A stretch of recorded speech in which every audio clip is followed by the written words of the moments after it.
انسان کے اندر ایک کمی ایسی ہے کہ جو اسے اس کے عقیدے سے بھی کمزور کرتی ہے اور دین کے لیے کچھ کرنے سے بھی پیچھے کرتی ہے، اور وہ بڑی ایک بنیادی کمزوری ہے، عمل کی کمزوری۔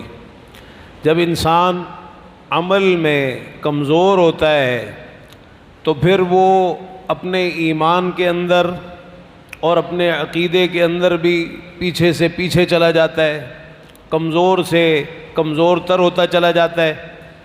اور دوسرا بڑا نقصان یہ ہوتا ہے کہ پھر وہ اللہ کے دین کے لیے کچھ نہیں سوچتا، کوئی اس کے اندر ہمت نہیں رہتی کہ وہ دین کے لیے کوئی محنت کرے، کوشش کرے۔ کیوں؟ اس کے تو اپنے عملوں کے اندر ہی بڑی کمزوریاں ہیں، بڑی کوتاہیاں ہیں۔ یہ بڑے اہم دو نقطے ہیں۔ ہم نے ایمان کو کیا سمجھا، عقیدہ توحید کو کیا سمجھا، کلمہ لا الہ الا اللہ کو کیا سمجھا کہ محض زبان سے کلمہ پڑھ لینا یہ کافی ہے؟ عزیز بھائیو، ہرگز نہیں۔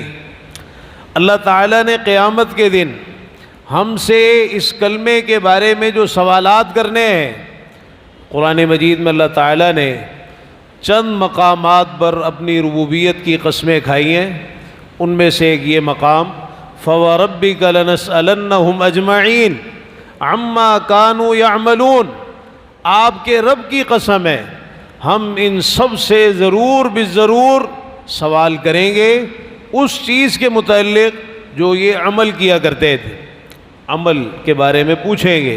تو امام بخاری رحمہ اللہ یہاں نقل کرتے ہیں، قال عدۃ من اہل العلم فی قولہ تعالی فوربک لنسألنہم اجمعین عما كانوا يعملون ای عن قول لا الہ الا اللہ، کہ کئی اہل علم کا یہ قول ہے کہ اللہ تعالیٰ نے یہ سوال اس کلمہ لا الہ الا اللہ کے بارے میں کرنا ہے۔ اس کلمے کے تقاضے پورے کیے یا نہیں، اس کلمے کے مطابق زندگی گزاری یا نہیں۔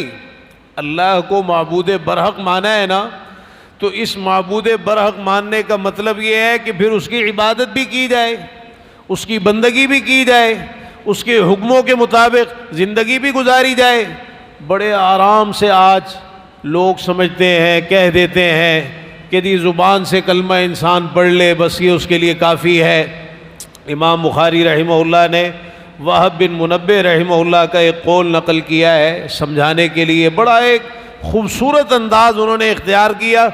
کسی کہنے والے نے ان سے کہا الیس لا الہ الا اللہ مفتاح الجنہ، کیا لا الہ الا اللہ جنت کی چابی نہیں ہے؟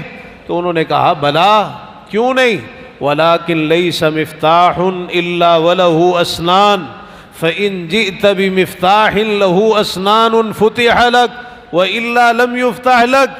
لیکن یہ بھی تو دیکھو نا کہ ہر چابی کے دندانے ہوتے ہیں، اگر دندانوں والی چابی لاؤ گے تالا کھل جائے گا ورنہ نہیں کھلے گا۔ اس کا کس کو انکار ہے کہ لا الہ الا اللہ جنت کی چابی ہے، لیکن چابی کے دندانے بھی تو ہوتے ہیں، وہ دندانے ہیں ہمارے پاس۔ کتنی احادیث ہیں اللہ کے رسول صلی اللہ علیہ وسلم کی جن میں آپ نے اس کلمے کا ذکر کیا اور ساتھ ساتھ اس کلمے کے مختلف تقاضے بھی بیان فرمائے، اسی لیے کہ انسان یہ نہ سمجھے کہ خالی زبان سے کلمہ پڑھ لیا بس یہ کافی ہوگا۔ تو ہمارے اسلاف یہ مسئلہ اس طرح سمجھاتے تھے۔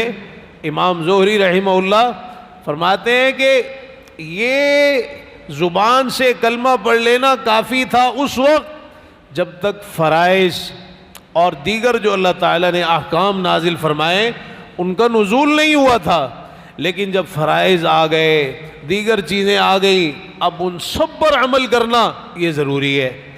اور بعض سلف نے اس کو اس طرح ذکر کیا، من قال لا الہ الا اللہ فأدى حقها وفرضها دخل الجنہ، کہ جو لا الہ الا اللہ کا اقرار کرے پھر اس کا حق اور اس کا فرض ادا کرے وہ جنت میں جائے گا۔